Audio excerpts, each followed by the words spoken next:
fico impressionado com a quantidade de gente bacana que está conosco a esse horário da noite. Rapaz, muita satisfação contar com vocês. Hoje nós vamos fazer um bate-papo com o meu amigo de muitas batalhas de todas as horas. Ele, o Carlos Dudu, potência que já vai chegando conosco. Olha aí, rapaz. Tamo junto, meu amigo Luquinha. Nath, olha aí, rapaz, só fenômenos, viu? Breninho do sucesso. Cadê ele? Chega, Dudu. Cadê você, lindo? Ô, caba desenrolado. Tá aqui ele. Pessoal, momento recados paroquiais. Vocês estão me ouvindo bem? Vocês estão me vendo bem? Vocês vão ouvir o Dudu agora bem também? Cadê ele? Vamos adicionar ele aqui de novo. Ele deve estar numa tentativa danada para se conectar. Né? Vamos aqui. Vou até aproveitar nesse momento, vamos fazer aqui um negócio bacana. Olha aí. Olha que legal, né? Aqui é moderno, viu, menino? Eu tô do lado do Dudu e tô embaixo também. Ou embaixo assim, né? Cadê ele? Pessoal, satisfação, coisa boa estar com vocês aqui. Hoje nós vamos falar de carreiras na contabilidade. E também, né, vamos capturar aí um conjunto de conhecimentos, falei que coisa chique, do meu amigo Carlos Eduardo, que vai falar aí sobre carreiras na contabilidade. Ele vai falar sobre o que ele tem feito, sobre possibilidades. Nós vamos comentar aqui sobre uma série de perspectivas. É bom, é sensacional. Cadê ele? Dudu, chega, Dudu. Hoje nós vamos falar sobre movimentações atuais, né, no ramo tributário, consultoria tributária, tributos indiretos. Esse é o nosso bate-papo de hoje, hein? Muito bem-vindos. Dudu, tá dando aqui como se você estivesse recusando o nosso convite, ó. O que está acontecendo aí com você? Essas coisas de ao vivo, né? Faz parte, né, negado? Agora foi? Paz, tu viu que tá aqui? Olha como é que tá aqui em cima. Tem eu, tu, misturado com Agora foi? Rapaz, agora Tá me ouvindo? eu tô lhe ouvindo bem e tô lhe vendo bem, né? Lindo como Coisa sempre. boa, coisa boa. Rapaz, aquela vibe ali com o Imagine Dragons tava bom, viu, Adalberto? Aí no início do vídeo. Por isso tu tava recusando a entrada, né? Não é, velho? Tô querendo escutar a música aí. Boa noite, pessoal. Tudo bem com vocês?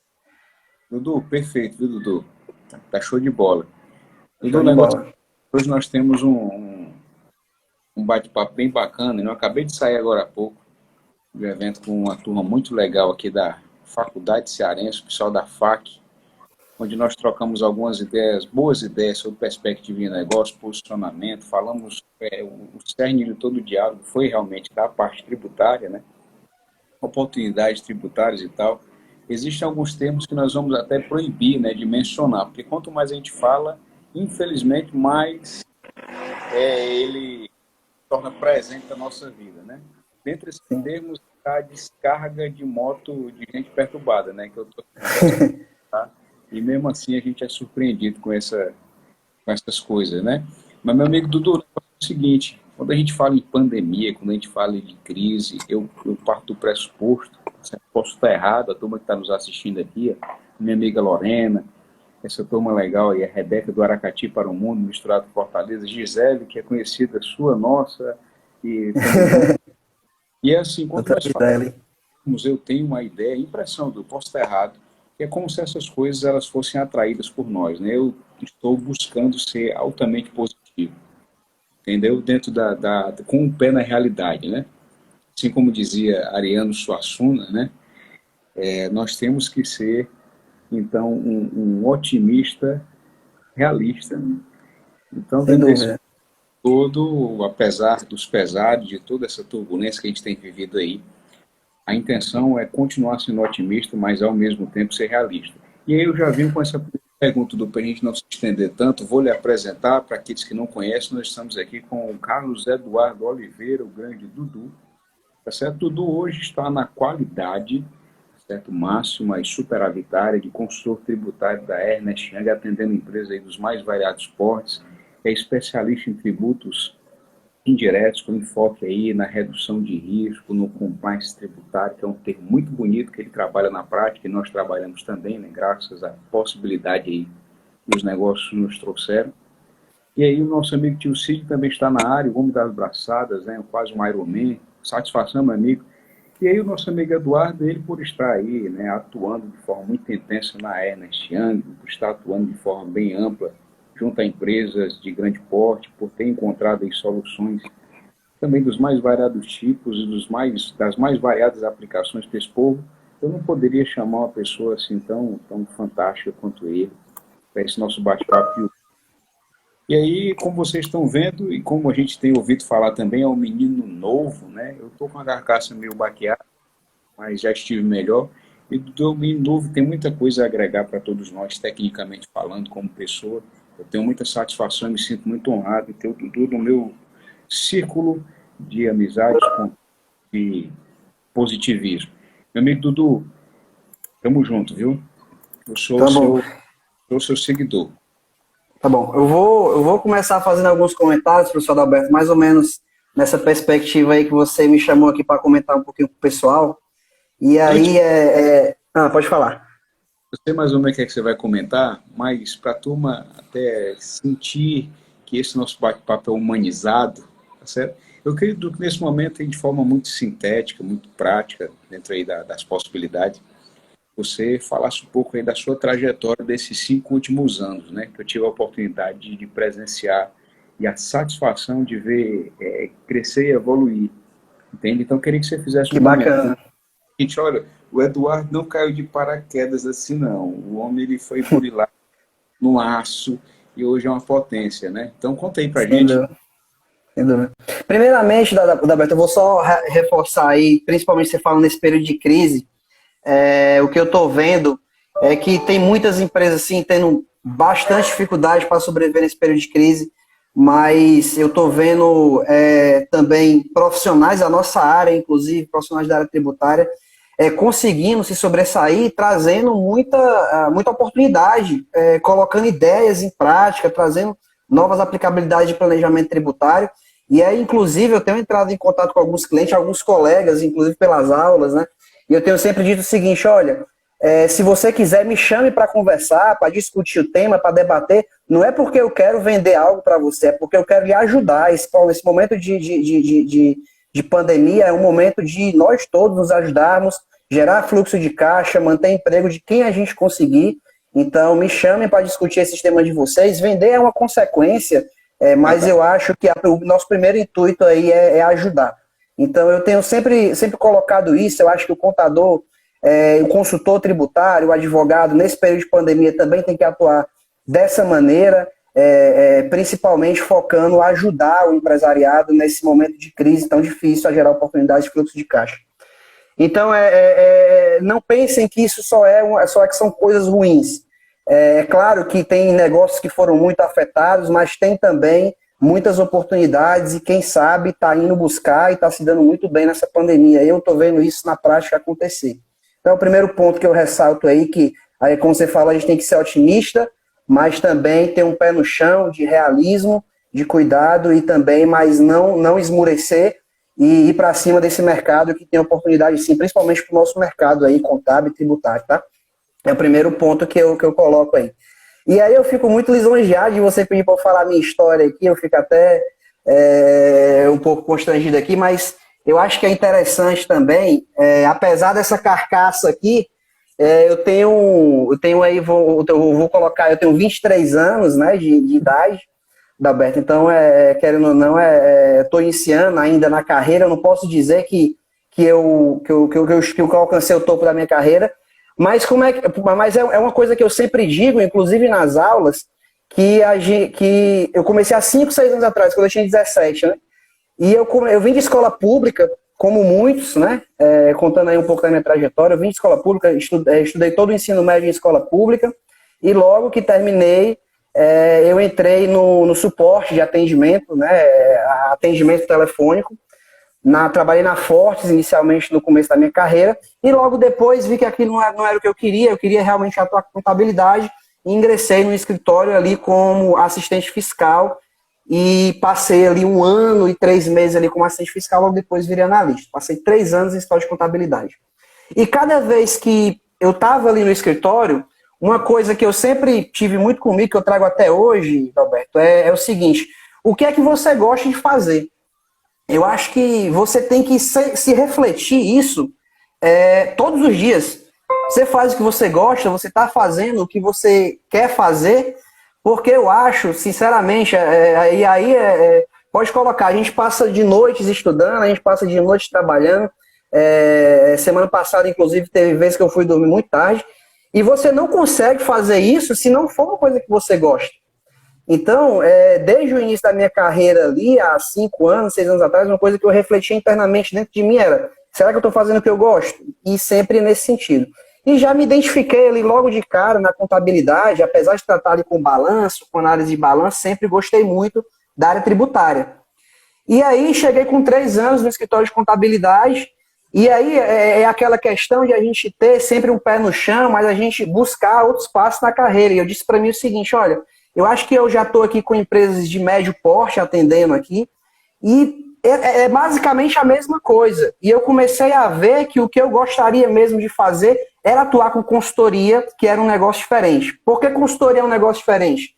Porque você está vendo realidades distintas a todo instante. Você está auxiliando pessoas distintas a todo instante, negócios diferentes, um dinamismo muito maior do que está ali atendendo sobre o enfoque de contabilidade, de operação mês a mês. Então, logo que eu comecei a ver que essa era a trilha que eu queria seguir, eu comecei a traçar planos. E aí é aquela coisa de não desistir. É engraçado que hoje eu estou na Ernest Young e eu tentei o processo de trainee da Ernest Young em 2016. Você acredita que eu não passei? Acredito. Não passei. Pode você estar dizendo, né? Porque às Exatamente. Vezes, o universo, ele... Exatamente. E às vezes essas...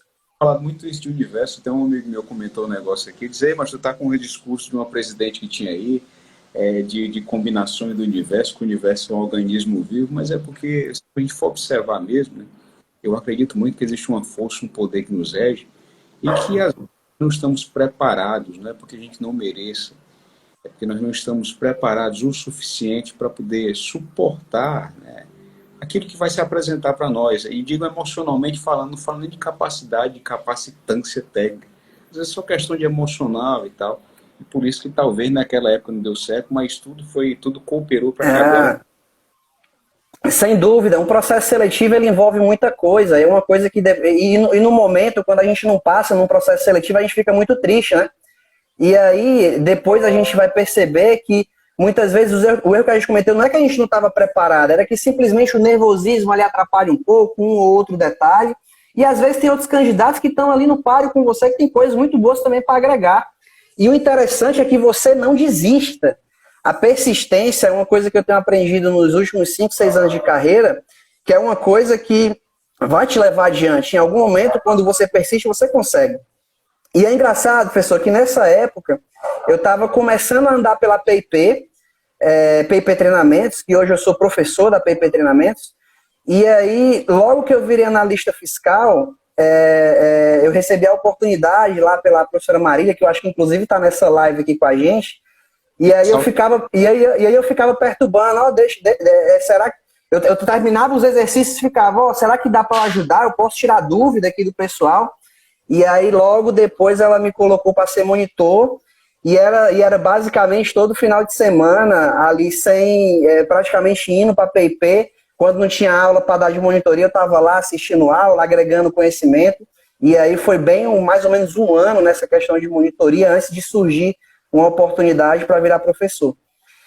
E aí, nessa perspectiva de virar professor, é engraçado que você, aí já puxando para aquela questão de você estar preparado, eu passei 1 ano indo lá quase todo sábado, quase todo final de semana, para simplesmente ouvir os professores, ver o que eles tinham a dizer, agregar experiências. E um dia foi engraçado que simplesmente lotou uma turma e aí disseram o seguinte: olha, a gente vai precisar separar as turmas, Eduardo. Hoje é seu dia de dar aula. E aí? E aí, meu amigo, era correr ou então ficar ali pro desafio. E aí eu aceitei. E aí, desde então, eu consegui dar aquela primeira aula, e aí tô até hoje.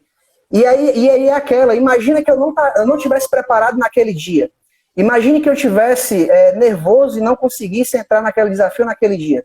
Então, estar preparado é uma coisa que eu aprendi que você tem que buscar sempre antes do desafio vir. Então, não espere o desafio vir para que você comece a se preparar para ele. Esteja preparado já antes. É uma coisa que eu sempre aprendi. E é por isso que um pressuposto na área tributária, eu que estou atuando há 5, 6 anos, desde o começo eu tento implantar, é duas coisas, professor. Primeiro, é ser curioso.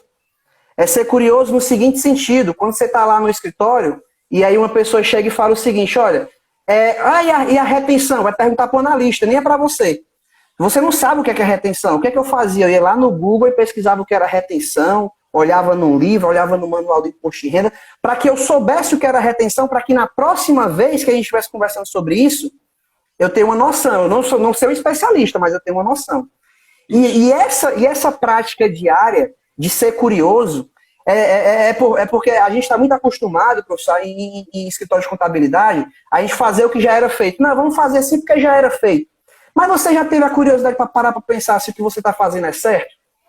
Eu acho que esse é um dos pressupostos que eu adotei na minha carreira desde o início e que tem me gerado bons frutos até hoje. É ser curioso.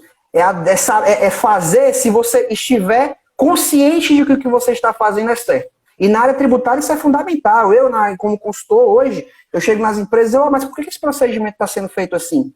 E aí a pessoa, não, é porque sempre foi feito assim. E tanto desse jeito de ser curioso, existe um ponto, e um ponto é você não ficar soberbo com o conhecimento que você tem. Porque é muito comum também na nossa área a gente ter pessoas que passaram por um determinado nível de carreira e que simplesmente não escutam os de baixo. Eu fui criado muito no escola de contabilidade, que tinha uma referência muito grande lá, que ele sempre é engraçado demais. Eu, como assistente, para você ter uma ideia, eu levei uma ideia de vender um levantamento de crédito, e era uma coisa assim que era conceitos de CMS, PIS e COFINS que se confundiam, e ele, não, cara, acho que não é assim não. Eu, não, mas ele é. Eu disse assim, é sim. Ele, depois pesquisa mais um pouco e me traz. Eu fui atrás, trouxe solução de consulta. Você imagina, um assistente conversando com o gerente do escritório. Muitas vezes o cara não bota fé. Em outros escritórios, meus colegas estavam sempre desse jeito. Nunca botavam fé no assistente, no trainee, no estagiário. E aí é que tá. Eu como assistente fiscal, curioso que era, levei um planejamento e a gente conseguiu vender um levantamento de crédito que gerou faturamento de pelo menos 50 mil lá na época para o escritório. Imagina 50 mil para o escritório de contabilidade. Tudo isso porque o meu gerente também era humilde e sabia ouvir. Então, uma das duas coisas que eu tenho colocado aí como lição, professor Adalberto, principalmente para você que quer crescer na área tributária, que está iniciando, duas coisas. Humildade intelectual mesmo. De você saber que você não sabe tudo. Você não é capaz de saber tudo. E muitas vezes o estagiário que chega no seu escritório é capaz de trazer uma nova ideia, o assistente é capaz de trazer uma nova ideia, e você deve escutar, porque aquilo que ele pode implantar é melhor do que você já tem. E segundo, ser curioso. Seja curioso, não se canse de procurar novos conhecimentos, coisas que você não sabe, que uma hora você acumula um bom conhecimento e vai para frente. E aí, basicamente, só para terminar a história aí um pouco da minha carreira, em meados de 2016, 2017, eu consegui me tornar professor na PIP Treinamentos, mais ou menos com essa perspectiva, não dei detalhes, né, mas também, logo depois que eu estava na escola de contabilidade, eu não passei no que eu queria, que era a Ernest Young, mas sabia que eu queria consultoria, e aí você tem que ter muito em mente o que é que você quer. O que é que você quer? Eu queria consultoria. Eu não consegui em um primeiro momento, e aí tentei. Eu sou muito agradecido ao pessoal da consultoria que me recebeu até hoje, tenho uma grande amizade com eles me receberam de braços abertos lá, que é a Abax Consultoria. Inclusive o Carlos, que é sócio, estava aqui no início da live, se ele tiver ainda, um grande abraço para ele. E me receberam e passei 1 ano e 3 meses lá, foi 1 ano e 3 meses de muita intensidade, assim, de muito trabalho, muita experiência que eu adquiri, e eu sou grato demais a eles até hoje, são pessoas especiais. E aí, logo depois, surgiu uma oportunidade na Ernest Young, eu entrei e estou até hoje. E aí, como você pode dizer, eu estou há 5 anos, passei por 3 empresas aí praticamente, mas basicamente estou no que eu queria, que era o negócio consultivo. É um negócio que eu gosto e é um negócio que eu queria estar desde que eu estava trilhando ali o início da minha carreira. Então, outra coisa e outra dica é persistência.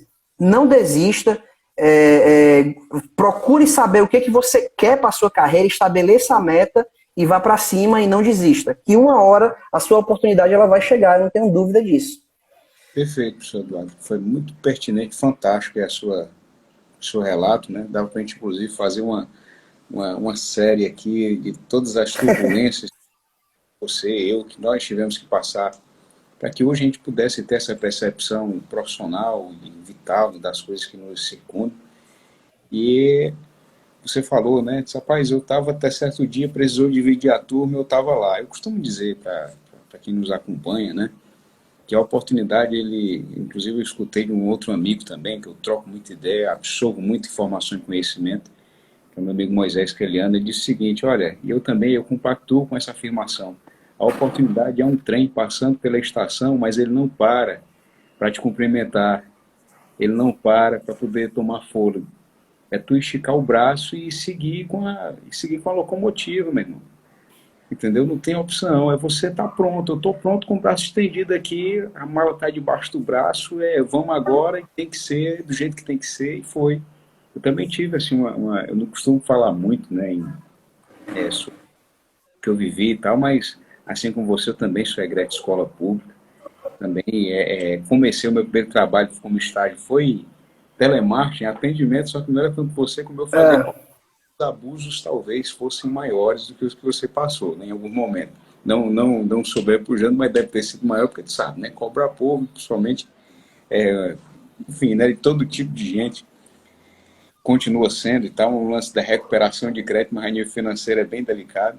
E assim, a gente conseguiu realmente, com muita curiosidade, over delivery, sempre entregando mais do que o que era combinado. Isso é um outro ponto que eu já tento concatenar com o que você disse aí de ideia, né? Entregar mais do que aquilo que você prometeu. Primeiro ponto, né? Da minha parte, só prometa aquilo que você pode cumprir e entregue mais do que aquilo que você prometeu. Eu tentei levar até hoje, né, eu tento levar as coisas da minha vida, de profissional e pessoal, até quando é possível, dentro desse contexto. Só prometer aquilo que eu tenho condições de cumprir e entregar mais do que o que eu disse que faria. Entende? Porque uma pessoa até perguntou aqui, se não me engano, foi o Lucas, foi inclusive aluno nosso em um desses cursos, tem possibilidade do mercado contábil saturar com tanto profissional da área tributária? Eu faço a seguinte pergunta para você, né, a réplica.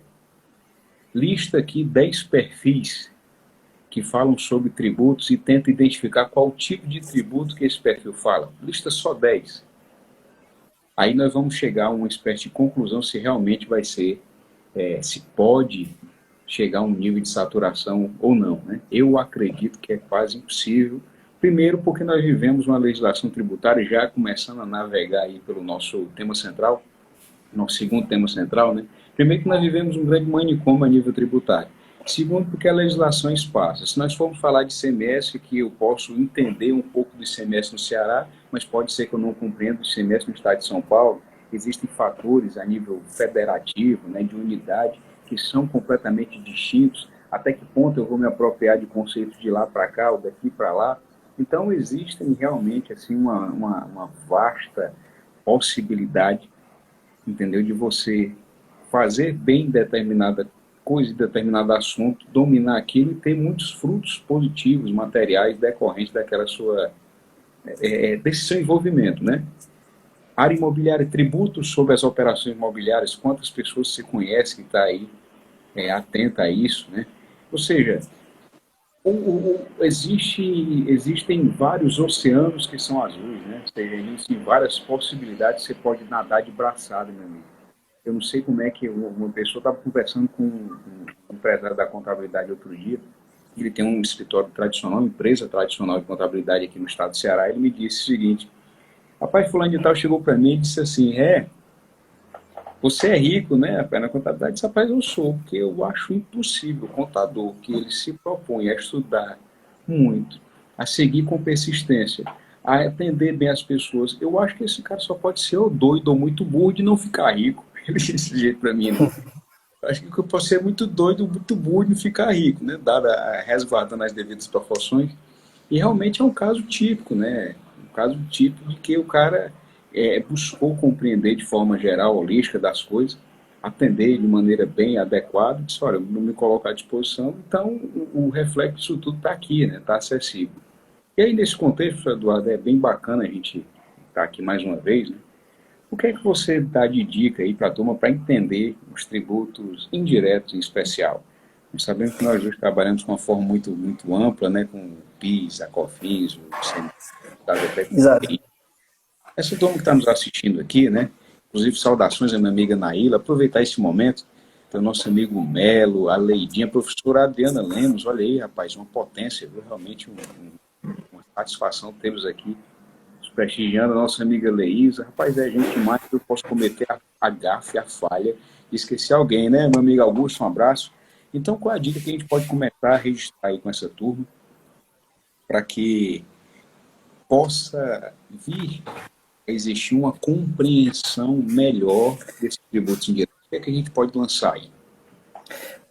Bacana, professor Alberto, eu falei essa pergunta. Inclusive, essa semana dá para trazer até um caso concreto do que aconteceu aí de notícia, que foi não sei se todos viram, a prisão de um dos fundadores de um grande negócio varejista por conta da falta de recolhimento de ICMS.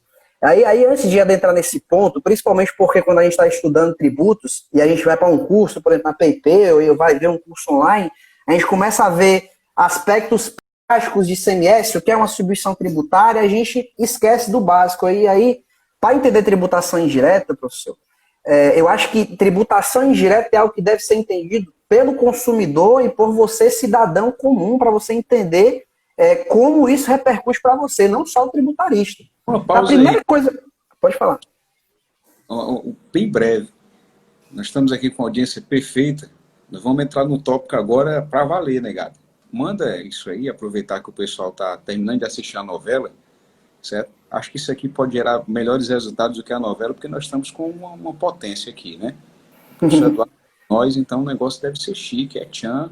Então, manda aí, ó, tá mais perto do que eu, manda essa live pro povo aí, que no final, daqui pro final, eu vou dar uma surpresa para vocês aí, que deve ser em primeira linha. Encaminha aí pro pessoal, meu amigo Gleidson, rapaz, agora... Rapaz, Gleidson chegou. Se eu for saudar toda a potência que chega aqui, rapaz, acho que nós vamos ter que fazer uma live só para poder registrar alô, né? Mas estamos juntos. Então, professor, realmente, toda empresa que realiza operações comerciais, toda pessoa que se enquadra, pelo menos se intitula, e é, de fato, contribuinte, paga indiretamente, olha, entramos no tema, indiretamente o tributo. Quando compra uma garrafa dessa aqui, que é chique, né? Ou é chique, enfim, dessa estrutura, compra um negócio desse, compra um equipamento, compra um alimento, compra qualquer coisa que sabe que dentro daquele valor de aquisição tem um tributo, ela precisa ficar alerta, até porque hoje nós estamos nessa qualidade de consumidores. Mas, ao mesmo passo, nós também podemos estar aí na qualidade do cara que executa a operação de venda, até que ponto eu consigo estabelecer aí uma conexão desses dois polos. Diga aí para nós, eu quero me ouvir demais, eu sempre falo muito. Bacana. Bacana. Eu vou aqui nesse começo aqui para a gente conversar um pouquinho sobre tributo. Eu acho que o nosso público aqui é todos contadores, advogados, pessoas que militam aí na área tributária, mesmo que de maneira iniciante. Então, eu vou me render aqui ao fato de não ser superficial nesse começo, certo? Então, é uma coisa que eu sempre digo na primeira aula de tributos, quando a gente vai falar, antes de entrar em ICMS, eu digo o seguinte, ó, se você fosse fazer uma entrevista comigo, a primeira coisa que eu ia lhe perguntar é, você quer trabalhar na área tributária? Aí a pessoa iria dizer, provavelmente, ela faz entrevista comigo, então eu quero. Então eu iria perguntar assim, você sabe o que é tributo? Então reflitam aí, 3 segundinhos. Você sabe o que é tributo? Então, você tem, exatamente. Então, Eduardo, eu vou te dar o conceito do CTN. Pronto, aí beleza. Esse é o conceito mais técnico e o melhor que você pode dar. Mas vamos aqui para fins de live, a gente conceituar tributo como tudo aquilo que o Estado arrecada para financiar a atividade dele, certo? Tudo aquilo que ele arrecada para financiar a atividade dele, que tem as espécies tributárias lá do direito tributário. E aí, para a gente falar de tributação indireta, professor Adalberto, que é o que nos importa aqui, eu costumo separar de duas figuras, inclusive trazendo conceitos lá do CTN. O CTN, ele traz o contribuinte de direito e o contribuinte de fato. A gente explicar aqui de maneira bem simplória aqui. Qual a diferença entre os dois, né, para a gente falar de tributação indireta? O contribuinte de direito é aquele que está obrigado a pagar o tributo. E o contribuinte de fato é sobre aquele que de fato arca com o ônus do tributo. Então eu vou tomar como exemplo aqui a minha amiga aqui, a professora Adriana Lemos. A professora Adriana Lemos, ela é professora na faculdade X e ela recebe 50 mil reais por mês de salário na faculdade X, a título de exemplificativo aqui, tá? Receba de Deus, receba. Exatamente. Então, exatamente. Então, se ela recebe 50 mil reais de salário, vamos todos raciocinar aqui, ela vai estar obrigada a pagar o imposto de renda da pessoa física, vocês concordam? Que a gente fez lá agora, em junho, que inclusive foi postergado. Então, ela está obrigada a pagar o imposto da pessoa física, ela é contribuinte de direito. E a Adriana, ela não consegue repassar o ônus do imposto de renda pessoa física para ninguém, porque é ela que tem que pagar. Então, ela não consegue repassar isso. Então, ela é o contribuinte de direito e o contribuinte de fato. Então, quando a gente tem essa figura, a gente está diante de uma tributação direta, certo? Onde o contribuinte de direito é o mesmo contribuinte de fato. Quando a gente está falando de tributação indireta, que é a grande maioria dos tributos que a gente está falando, ICMS, IPI, o ISS, até o mesmo PIS e COFINS, esses são tributos que, se você parar para pensar, o que acontece neles? Você tem o contribuinte de direito, que é quem paga, que geralmente é uma pessoa jurídica que realiza aquela operação, e você tem o contribuinte de fato, que é o terceiro para quem eu vendo essa mercadoria. Então, isso fica muito melhor de conceituar isso em aula, mas, por exemplo, vamos falar de ICMS. O que acontece? Eu tenho uma mercadoria que ela é R$ 83,00, só que para que eu venda e consiga pagar o ICMS que o Estado está cobrando de mim, pessoa jurídica, o meu preço ele tem que pular de 83 para 100. Então, veja que aquele produto que a gente compra na prateleira do supermercado, ele já vem com tributação indireta embutida. E esse é um dos grandes problemas do Brasil, porque a grande maioria da tributação, ela é indireta, ela está concentrada nos tributos indiretos. Então você vê que, por exemplo, muitas vezes, parando para pensar, uma pessoa que recebe, por exemplo, um salário mínimo, que hoje está em torno de R$ 1.000 e poucos, né? Se ela consome todo o salário dela, proporcionalmente, ela está pagando, às vezes, muito mais do que quem recebe um salário muito maior, é tributado na renda, mas guarda o dinheiro no banco. Porque eu tô pagando muito mais tributo porque eu estou consumindo. Então, isso vai sair diluído na tributação indireta quando eu compro as minhas mercadorias. Então, esse é um primeiro fator de tributação indireta. E aí, um fator que eu já sigo um pouco mais adiante, e já é algo que para o ICMS isso está muito mais claro, que a gente tem que alertar todo mundo, é que o tributo indireto, ele não é uma riqueza sua, empresa, pessoa jurídica. Então, o que é que eu posso dizer? Se eu vendo uma mercadoria, tá? Todo mundo presta atenção aqui. Se eu vendo uma mercadoria por R$100, lá dentro já tem R$17 embutido de ICMS, um exemplo simplório.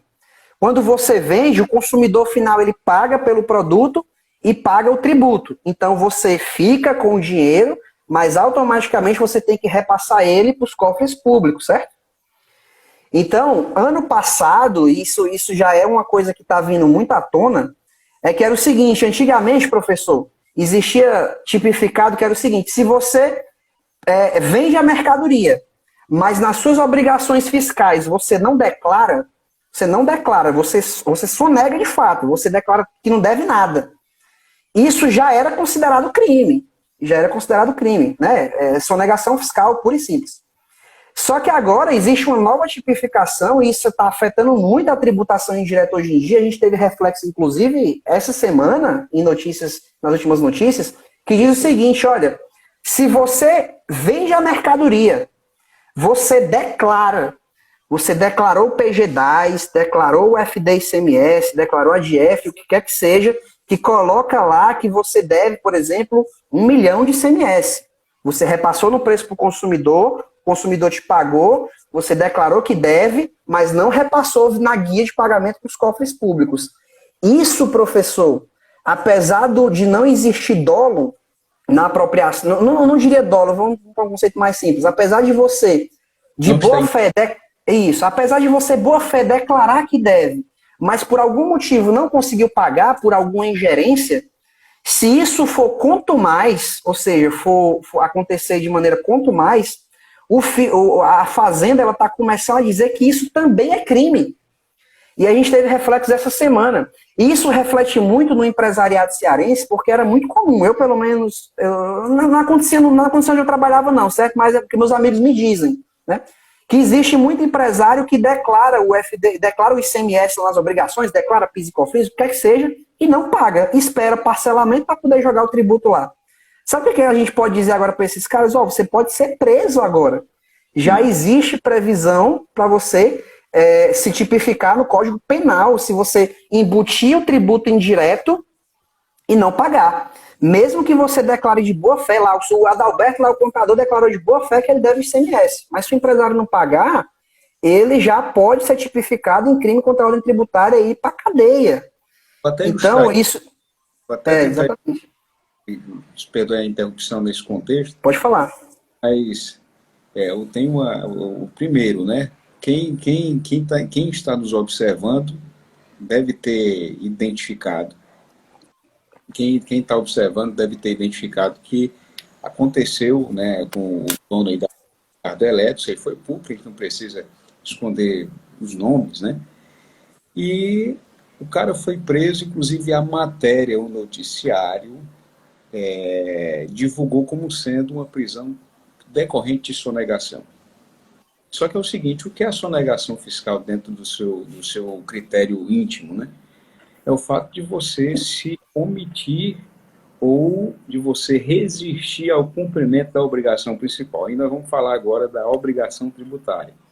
O Eduardo falou agora há pouco, o professor Eduardo disse para a gente aqui, que nós temos aí o caso, citamos o exemplo aí da professora Adriana, que recebe, né, 70 mil reais, não é isso?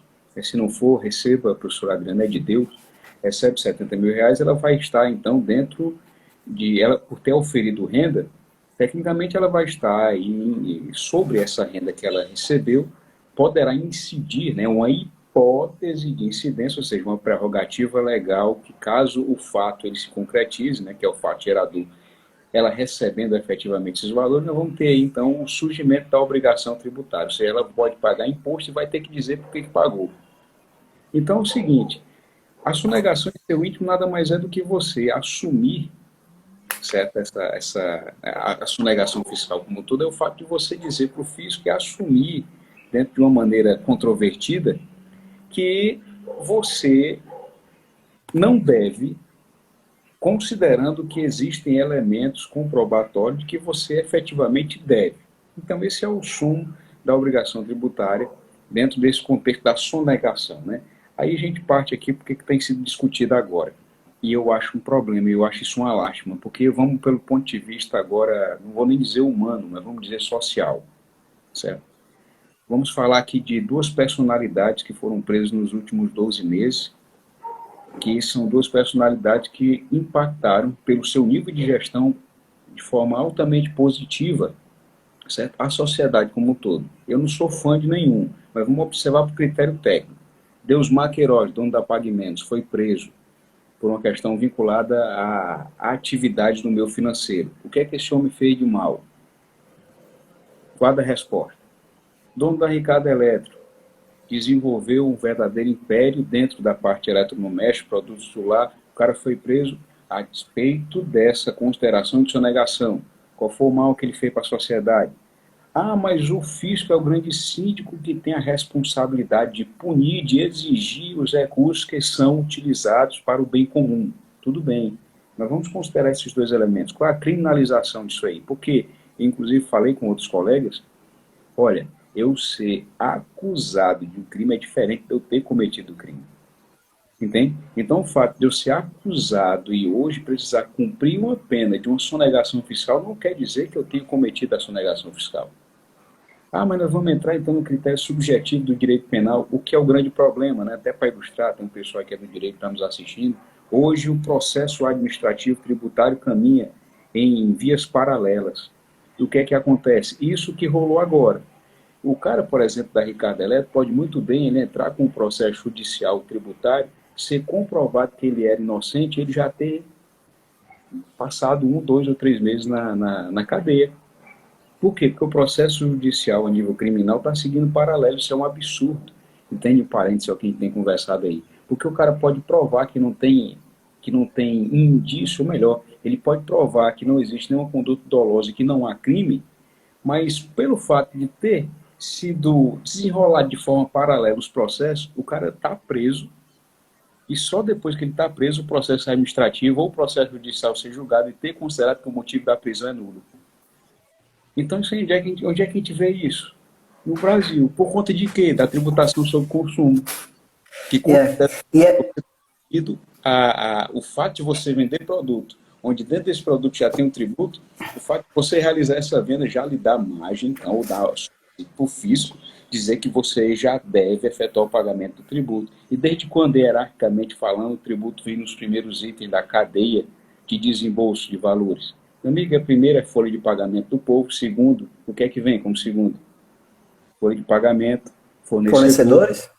Funcionário, assim, os colaboradores agindo, se um fornecedor com o crédito estabelecido ou a dívida paga, você não tem operação. O tributo vem por último dentro desse cenário. Entendeu? Aí quer dizer que você... Pandemia. Como é que fica isso daí? Hein? E na pandemia, isso aí daí piora o cenário, né? Porque o tributo é... Meu amigo, em parênteses, até para fechar o parênteses, isso é um absurdo, um negócio desse. Se for, né, dentro desse contexto nós estamos discutindo, isso é um absurdo, entendeu? Além da queda, o coice, né? O coice e a pisada.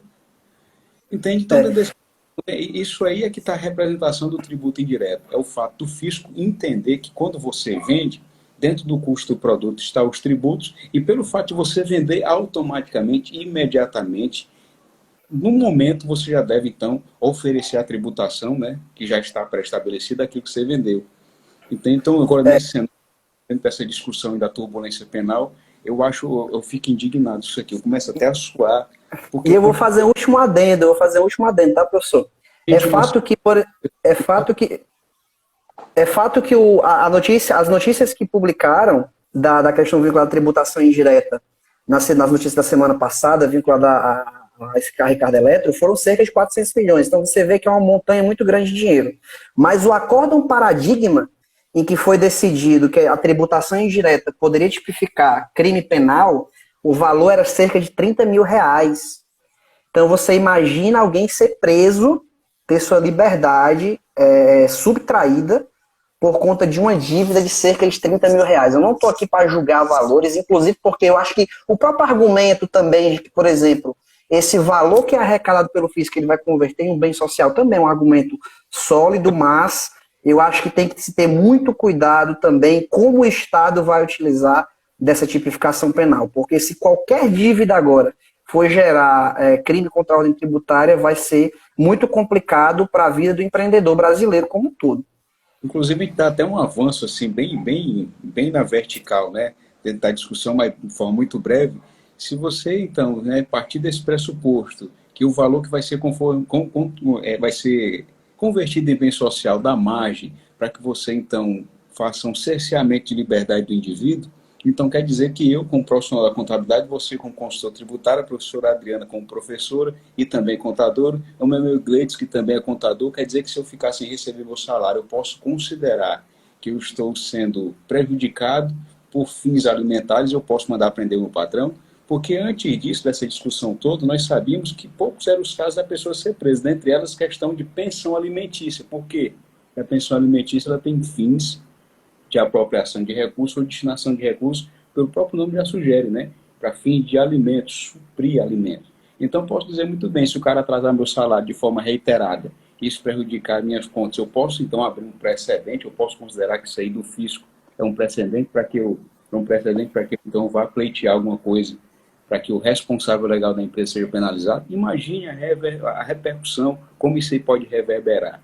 Entende? Então, são muitas questões, né? Mas aí, voltando para o ponto, né, mais acessível aqui, depois a gente troca bastante ideia sobre isso. E aproveita até, pessoal, para dizer para você que o professor Eduardo é um dos nossos convidados que vai estar conosco no nosso curso de sexta e sábado, né? E nós vamos falar de tributação, nós vamos falar de setor fiscal, né, setor tributário para iniciantes, inclusive com abordagem puramente prática. O professor Eduardo é nosso convidado, né? Vai sair um cardzinho aí com a imagem dele, chique demais. E eu concordo demais em inglês com a sua afirmação, viu? Arbitrariedade, excesso, mas para isso existe o direito tributário, nós não devemos nos render. Fisco cometeu excesso, o Estado cometeu excesso, vamos para a briga e faça o uso dos elementos disponíveis na lei para que a gente consiga, então, né, nessa utilização dos elementos disponíveis na lei, fazer com que a justiça fiscal ela exista. Entendeu? E é isso mesmo. Queixa tem que reclamar, tem que se movimentar. Professor Eduardo, outro dia você comentou sobre possibilidades dentro do cenário tributário. Tá certo? Possibilidade de um cenário tributário, inclusive sobre subvenções e tal. Nunca achei que você entrasse tanto sobre essa questão da subvenção, que é um tema muito específico, né? Muito amplo e específico, mas eu gostaria que você comentasse sobre como é que a pessoa que está nos assistindo agora, tá certo? A título de tributos indiretos, em especial ao PIS, a COFINS, o ICMS, como é que funciona essa questão da utilização da NCM? Até que ponto a NCM ela é válida para nós classificarmos, então, a tributação das atividades, das operações. Conta para a gente aí como é que você usa isso, como é que tem feito cruzamento de dados e tal. Isso aí para o povo, para nós. Bacana. Isso é muito interessante porque afeta, eu acho que desde a pequena empresa até a grande empresa, né? Então, é só para a gente fazer um breve paralelo aí, a NCM, ela é uma tipificação, é um código que é adotado como o nome é chamado de nomenclatura comum do Mercosul.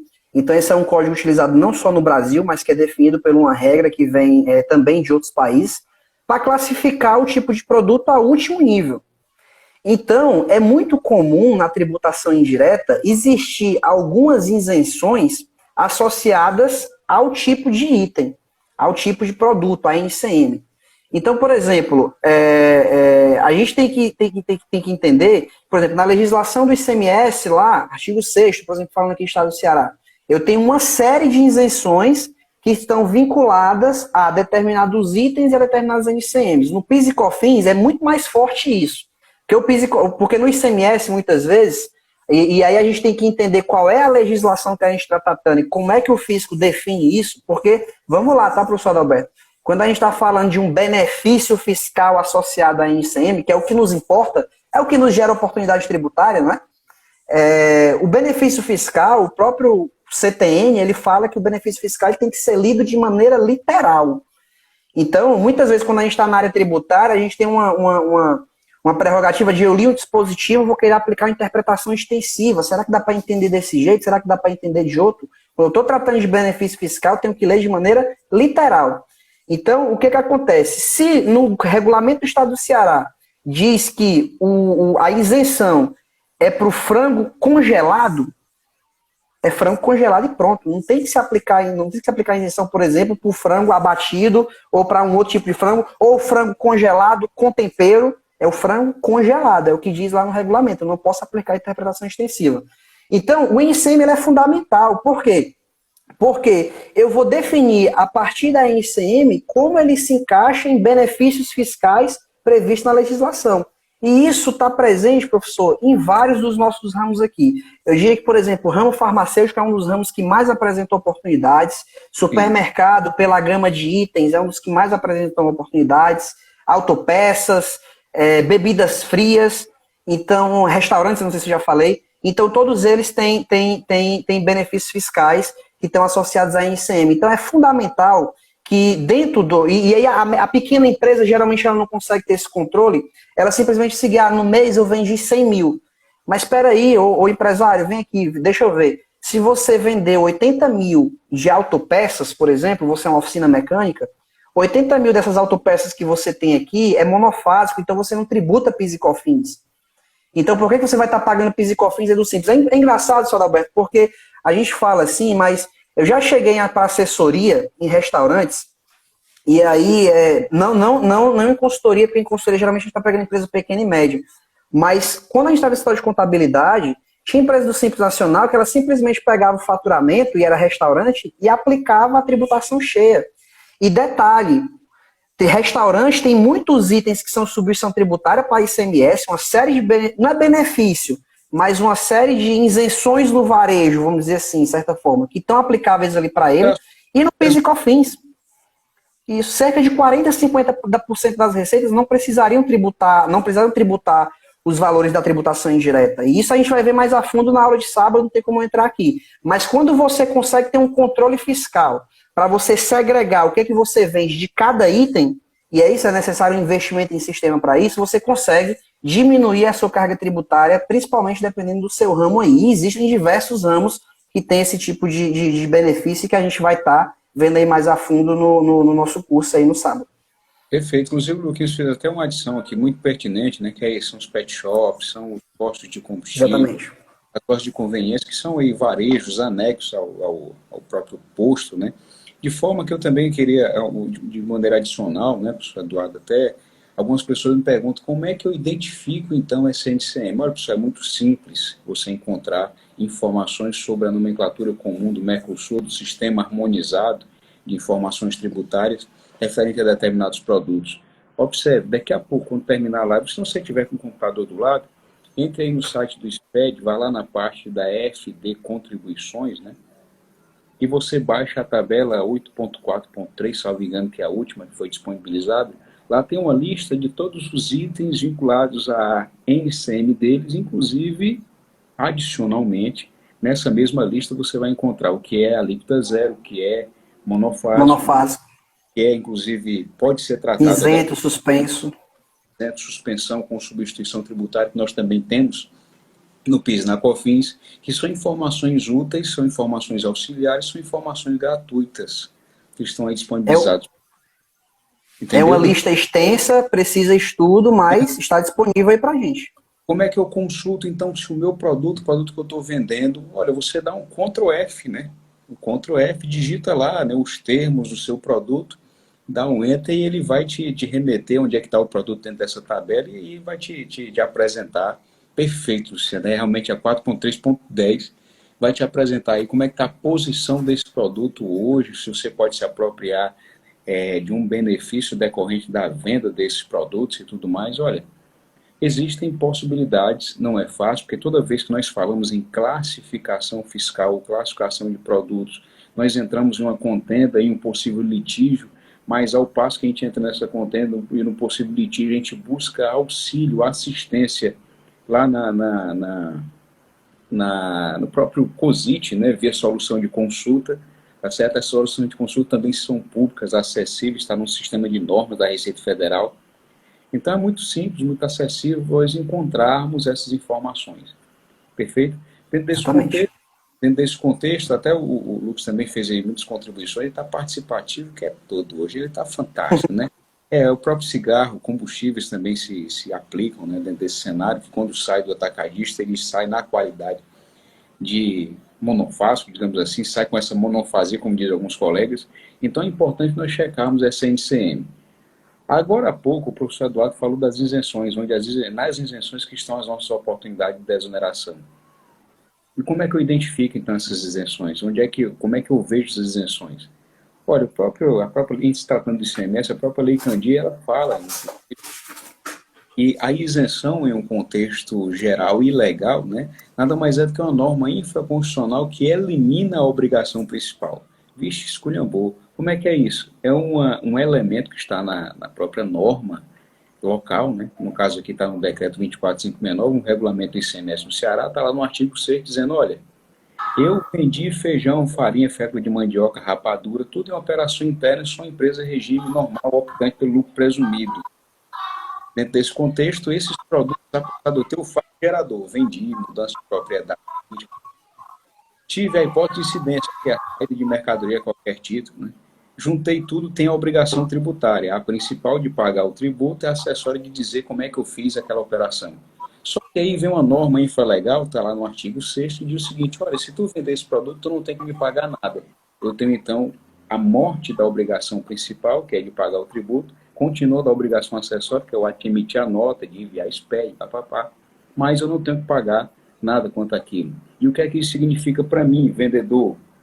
Menos imposto, se é menos imposto, mais capacidade, então, né, de concorrência, de participação no mercado, desoneração nas operações. Eu preciso entender isso. Ah, eu não sou o cara que é da contabilidade. Você é do comercial? Preciso entender isso. Como é que você quer ser concorrente, sabendo que o tributo ele representa uma boa fatia do preço da venda de um determinado item que você operacionaliza?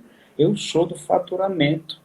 Eu emito só nota. Como é que você quer emitir o documento fiscal que guarda compatibilidade com o que a operação real tem, se você não entende da classificação vinculada à operação real? Todo mundo Perfeito. entender do tributo. Não precisa ser Perfeito. especialista, mas tem que ter noção e tem que saber onde é que você pode buscar essa informação. Entendeu? Então, quando a gente fala de tributos indiretos, sobre o consumo, sobre a prestação do serviço, eu tenho que entender o que é que eu estou fazendo, estou vendendo o quê, estou vendendo para quem, entende? Esse é o fundamento, esses são os elementos, professor Eduardo. Eu gostaria que você comentasse dentro desse meio tempo aí, sobre essa nossa perspectiva. Até porque nós estamos chegando aos minutos finais, você demorou a chegar, acho que rodou aqui uns 3 ou 4 minutos, ou 5, né? Mas eu gostaria das suas considerações sobre o que eu acabei de comentar aqui. Bacana. A única coisa que eu iria inserir no rol, que é muito presente nas nossas atividades também, é a questão da subvenção tributária, que ela não deixa de, ela não é uma isenção propriamente dita, mas quando eu estou falando de varejistas, aí geralmente que é o nosso público aí, empresas pequenas, médias, essas podem ter desoneração de ICMS decorrente da subvenção tributária, então vale a pena no ICMS ver um pouco desse conceito também. E aí, pessoal, eu recomendo também, principalmente para quem está iniciando na área, é uma dica assim de coração para quem estuda tributo. Tire tempo para você verificar o que você tem dificuldade. Você tem dificuldade de ICMS? Então comece do básico. Tire um dia para você pegar 2, 3 horas e ler. Quer ler? É onde nasce o ICMS, é a Constituição Federal, artigo 155. Você deixar o celular de lado, não olhar para o seu WhatsApp, não olhar quem está falando com você no Instagram, deixar de lado, pegar uma caneta, ver o que está falando ali e fazer anotações. Tem dúvida? Fala comigo, fala com o professor Adalberto, fala com outros colegas que você tem. Tirou um dia, estudou a Constituição, vai descendo. Qual é a próxima? Quando eu tenho um tributo, qual é a próxima regra matriz de incidência depois da Constituição que vem que delineia o tributo? Uma lei complementar. Então todo tributo tem lei complementar. Pega a lei complementar do ICMS, a lei Candir, tira 2, 3 horas, sei lá, 3 dias, mas é ler. Ler, pessoal, não é passar o olho, não. Ler é parar para ver ponto a ponto do que diz ali. Se você não fizer isso, pessoal, com atenção e esperar simplesmente que a prática, que outras pessoas te digam o que é feito, você vai estar atuando como robô. Se você nunca parar para verificar se o que você está estudando ali é o correto, formar sua própria percepção, seu próprio ponto de vista, você... Exatamente, você tem que beber da fonte. Então, uma dica, quando for estudar tributos aí, principalmente essas oportunidades, você só fixa quando você lê e entende os conceitos, que é uma isenção, como o professor muito bem explicou aí, o que é uma imunidade, o que é um fato gerador, você só consegue quando você para estudar. E parar para estudar é exatamente isso. Parar um momento do seu dia, tirar tudo que você está fazendo e ler, fazer suas anotações e dúvidas, traz para a gente que a gente está aqui disposto a ajudar. Certo? E aí descendo para coisas mais específicas. Não comece lá vendo um cálculo. Você pode estar no dia a dia, você tem que ver o que é um cálculo. Mas, claro, se você não sabe o que está fazendo aquele cálculo, tire tempo para você estudar a base. Forme uma base sólida que com certeza você vai longe aí no que você for estudar na área tributária. Eu tenho certeza disso e com certeza vocês vão chegar muito longe aí se vocês realmente pararem para seguir essas dicas aí que a gente está dando nessa live. Pessoal, nós temos aqui 15 segundos. Eu agradeço demais a participação de todos vocês, né? Do meu coração, sinto-se abraçados e acolhidos. Estaremos sempre às ordens. Professor Eduardo, estamos juntos, certo? E que a gente possa se encontrar em várias outras oportunidades. Quem estiver conosco no curso de Sexto Estado terá isso aqui de forma mais ampla, mais detalhada. Então, aquele abraço, meu amigo. Até. Se cuidem, pessoal. Um abraço. Tchau.